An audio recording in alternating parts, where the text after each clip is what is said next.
Hey, it's Douglas Simonson coming to you from Mexico with another rapid fire time-lapse video where I create an entire painting from start to finish. This one's got a little something extra. I've recorded a voiceover where I'm explaining what I'm doing as I go along. And I'll be giving you some tips, including the one thing I think can help you the most to improve your paintings. If you watch the whole video and you still have questions, put them in the comments below and I'll do my best to respond. And I'd love it if you subscribe to this channel. The button's right down here, okay? All right, if you're ready, let's go to the video.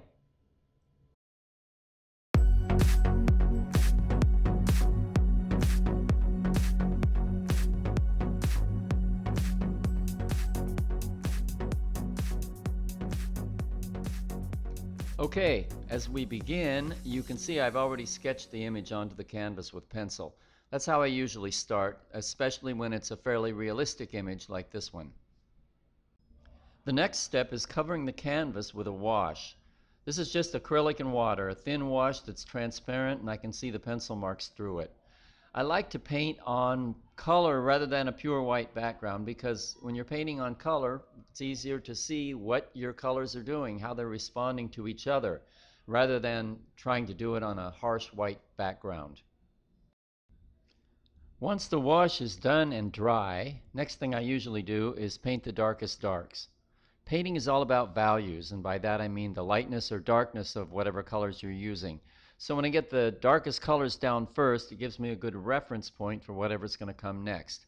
In this case, I'm following that up with the next darkest tones, which are the beard and some of the darker flesh tones.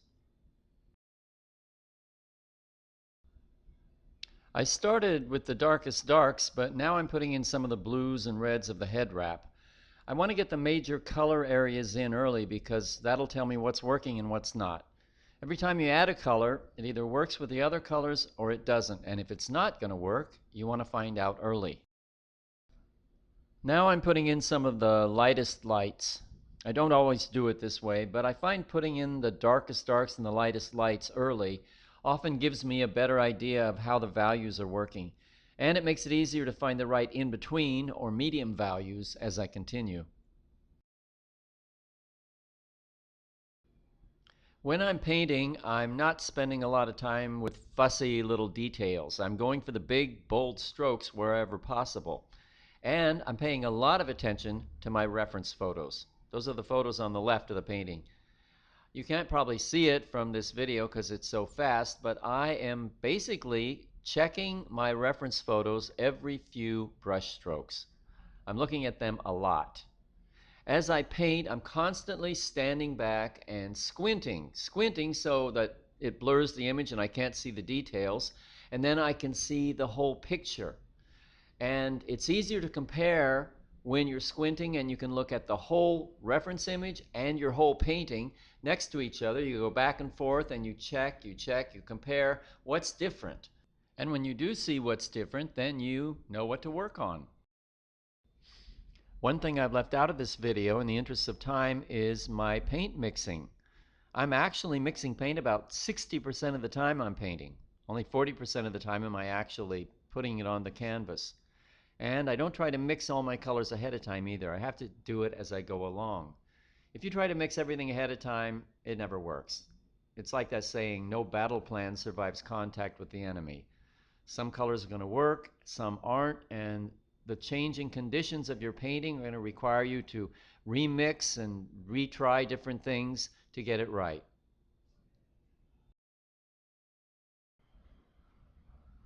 A lot of what you see in this video is me correcting things. More often than you would think, I don't get the color or the value or the shape right the first time, and a lot of the times what I'm doing is trying stuff and then standing back and squinting to see if it works. If it doesn't work, I try something else. I hope this video helps you understand that even when you've been painting for 40 years, there is still a lot of trial and error.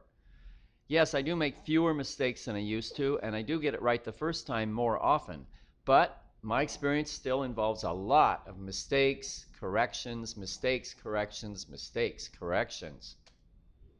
Which is why I'm always looking at my references. I'm constantly checking the photos I'm working from. I'm constantly checking after every brush stroke. Did that brush stroke get the effect I wanted? Is the value right? Is the color right? A lot of times it's not, so I try again. But the way that I know that it's not is because I stepped back and I squinted and I compared my painting with the reference image. It's a constant process of checking and correcting. I have so many students who have this idea that there's a magical talent that allows you to take a quick glance at your reference image and then just paint, paint, paint for several minutes without looking up. And it doesn't work that way. The secret, if there is one, to good painting is paying attention to every brush stroke. And of course, it's true that you'll be a better painter when you know how to use a brush well, when you understand values and color and composition, when you get better at mixing paints and all that. But once all that's in place, I really believe the difference between ending up with a good painting or ending up with a not so good painting is more about paying attention. It's that constant checking, that constant standing back and squinting and seeing what's working and what's not that's so important. It's not that I get everything right the first time. It's that I keep checking and fixing the things that don't look right and not touching the things that do. And there's the finished painting. A several-hour process of throwing paint at the canvas and fixing as many mistakes as possible while leaving the good stuff alone. And that difficult thing that you only learn from years of experience, knowing when to stop. Thanks for watching, and happy painting.